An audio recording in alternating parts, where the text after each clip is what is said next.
wabarakatuh. Shalom, Om Swastiastu, Namo Buddhaya, salam kebajikan, salam sejahtera untuk kita semua. Perkenalkan, kami dari kelompok 11 ingin mempresentasikan hasil laporan kami dengan materi pengelolaan limbah B3 yang disusun oleh saya sendiri, Ali Septiansa, dengan NIM 2101055. Dan dengan saya Marwansyah dengan NIM 2101052. Dan saya Oscar Sampai Limbong dengan NIM 2101056. Pertama-tama saya akan membahas terlebih dahulu tentang bab 1 yang berisi tujuan dan juga landasan teori. Tujuan kami membawakan materi dengan pengolahan limbah B3 ini agar mahasiswa mampu mengetahui apa itu pengolahan limbah B3 dan juga untuk memenuhi tugas besar mata kuliah teknik lingkungan.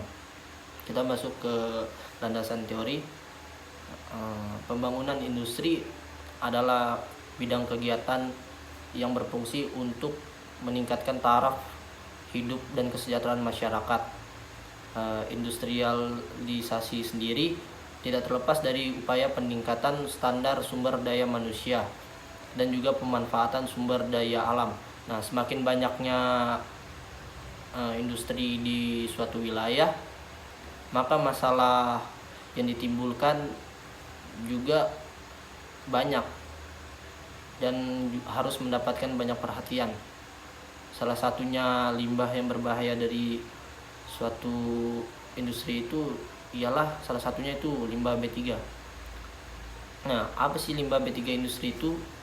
Limbah B3 industri itu merupakan sumber daya pencemaran lingkungan yang potensial industri menimbulkan risiko terhadap lingkungan dan kesehatan manusia. Pengolahan limbah B3 industri sangat erat kaitannya dengan aspek kesehatan dan lingkungan. Mengingat banyaknya tantangan yang terkait dengan pengolahan limbah B3 melalui kegiatan industri, maka diperhatikan pembaruan kebijakan pengolahan limbah B3 yang bersifat menyeluruh. Selama ini hampir semua industri menghasilkan limbah B3. Jenis limbah B3 yang dihasilkan oleh industri itu contohnya kayak logam berat, cyanida, terus pestisida, cat dan pewarna, terus minyak juga, pelarut, dan bahan-bahan kimia berbahaya lainnya lah. Jika tidak ditangani dengan baik, limbah ini mengandung daya rusak yang tinggi bagi lingkungan dan juga berbahaya bagi kesehatan manusia. Limbah B3 industri telah menjadi salah satu masalah utama di era industri. Paparan limbah B3 industri terbukti berdampak serius bagi kesehatan manusia, seperti timbulnya penyakit mina mata dan penyakit itai-itai di Jepang. Limbah B3 industri tidak hanya berdampak besar bagi kesehatan manusia, tetapi juga merusak keseimbangan ekologis air, udara, dan tanah. Terus mengingat risiko ini, seluruh rencana pengolahan limbah perlu dilakukan secara keseluruhan. Artinya limbah harus diolah dari hulu ke hilir. Karena jika hal ini tidak dilakukan, pencemaran pada lingkungan akan berakibat fatal. Selanjutnya kita masuk di bab 2, yaitu pembahasan dampak dari limbah B3. Limbah bahan berbahaya dan beracun atau B3 adalah limbah yang dihasilkan oleh kegiatan produksi yang baik jenisnya, konsentrasi maupun jumlahnya, mengandung bahan berbahaya dan beracun yang dapat mencemari lingkungan dan menimbulkan risiko kesehatan. Limbah berbahaya berdampak pada kesehatan dan merugikan masyarakat melalui dua cara, yakni secara langsung atau melalui ledakan, kebakaran, regen, dan zat korosif, dan tidak langsung, yaitu toksik akut, dan kronis. Limbah B3 masuk ke lingkungan melalui media air, tanah, udara, dan biota yang mempengaruhi secara kontinu dan tidak kontinu, bertahap dan seketika, teratur dan tidak teratur. Limbah berbahaya juga meracuni organisme melalui fenomena organik dan mengekspos organisme, yaitu tumbuhan, hewan, dan manusia. Bagian tubuh manusia yang sangat sensitif terhadap efek residu B3 seperti ginjal dan jantung umumnya disebabkan zat beracun kadmium. Tulang umumnya disebabkan zat beracun benzene. Otak dan sistem saraf umumnya disebabkan zat beracun metil, merkuri, dan timbal.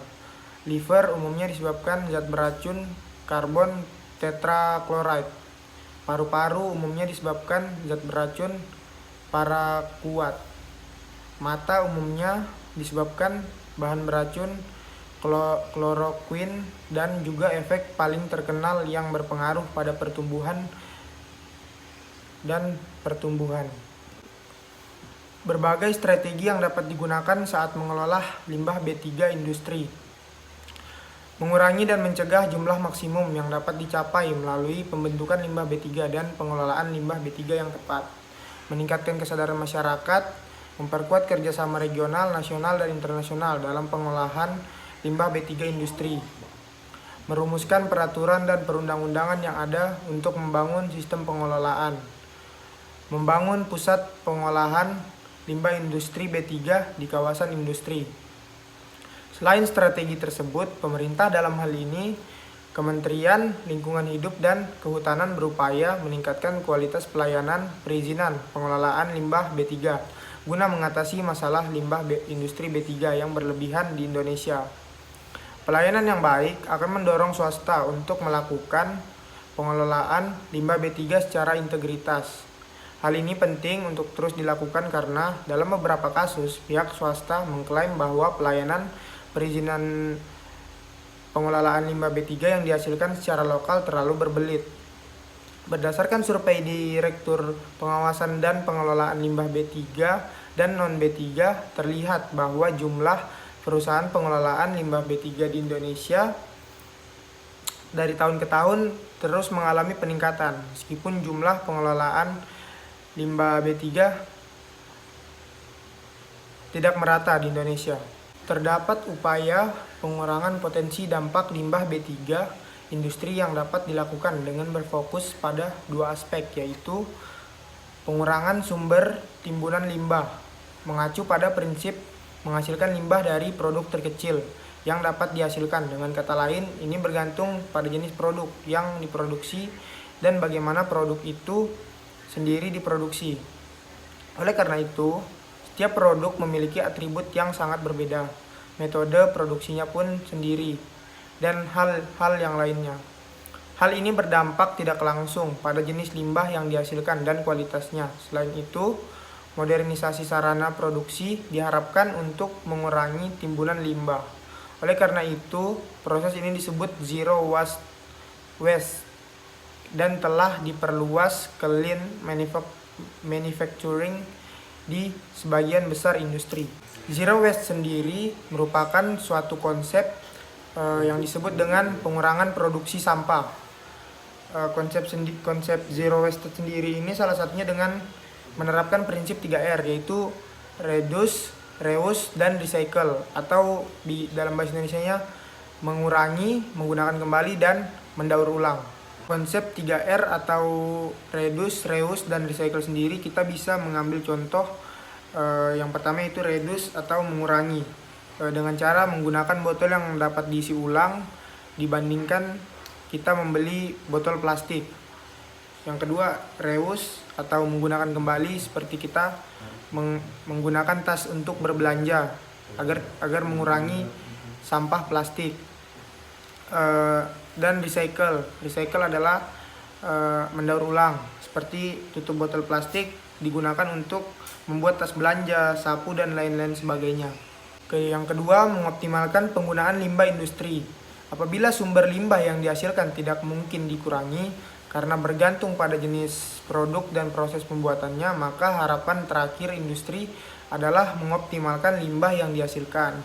Proses ini melibatkan pembuangan limbah selama proses pembuatan, sehingga hasil akhir dari pengolahan limbah adalah limbah yang dihasilkan. Selain itu, praktik pengolahan sampah juga menitik beratkan pada pemanfaatan limbah dengan biaya sosial ekonomi.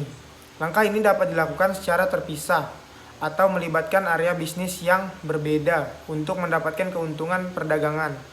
Upaya-upaya pengurangan potensi paparan limbah industri B3 diharapkan dapat menurunkan angka kejadian pencemaran yang tentunya akan berdampak pada lingkungan dan kesehatan manusia. Selanjutnya bab 3, kesimpulan dan saran.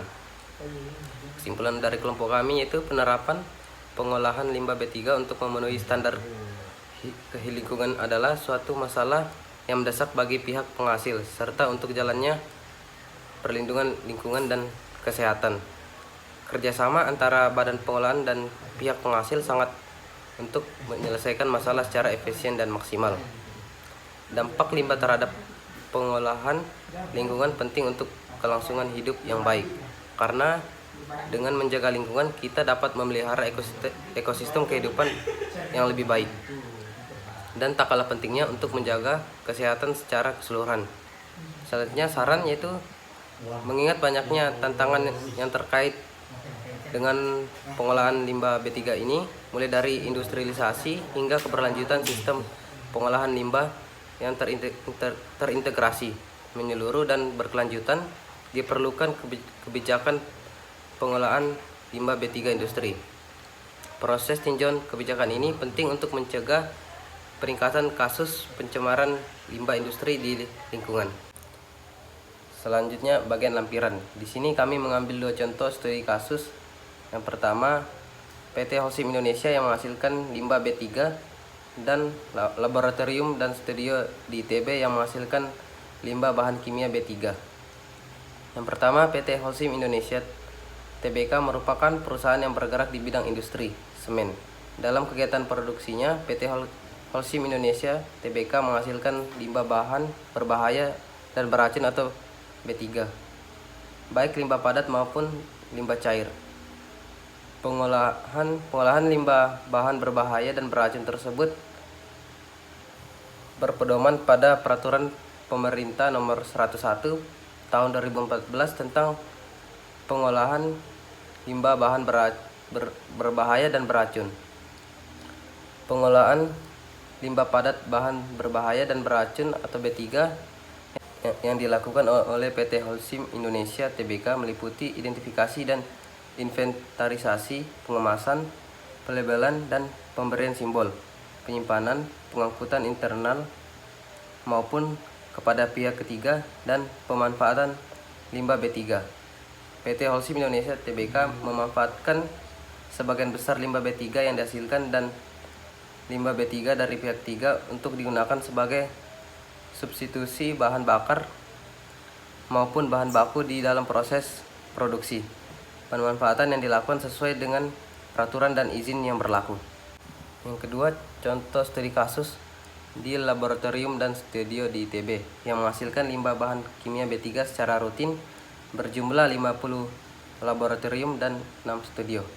Jumlah pemakai laboratorium dan studio yang dapat menghasilkan limbah B3 di ITB setiap minggunya berjumlah 3.944 orang per minggu. Limbah yang dihasilkan di ITB setiap minggunya adalah 457,54 kg. Dengan jumlah pemakai yaitu 3.944 orang per minggu, didapat rata-rata setiap orang menghasilkan limbah B3 seberat 0,116 kg per minggu. Jenis limbah bahan kimia B3 yang dihasilkan berupa limbah asam, basa, solvent, logam berat, dan campuran bahan kimia. Laboratorium di ITB yang rutin menghasilkan limbah B3, ada yang sudah melakukan pengolahan limbah B3. Beberapa laboratorium sudah ada yang melakukan upaya reduksi, memiliki SOP dan atau dokumen pengolahan. Bahkan ada yang sudah mengolah limbah B3 yang dihasilkan. Namun pengolahan limbah B3 yang mereka lakukan tidak berdasarkan Peraturan Pemerintah Nomor 18 Tahun 1999 yang menjadi pedoman pengolahan limbah B3 di Indonesia. Oleh karena itu, untuk memperbaiki pengolahan limbah yang ada diperlukan usulan pengolahan limbah B3 yang baru yang berdasarkan Peraturan Pemerintah Nomor 18 tahun 1999 untuk mewujudkan ITB SEO kampus atau kampus yang berwawasan lingkungan. Demikian presentasi dari kelompok kami, kurang lebihnya mohon dimaafkan. Sekian dari saya Ali Septiansyah. Dan saya Marwan Syah. Dan saya Osdar Sambil Imbung. Terima kasih.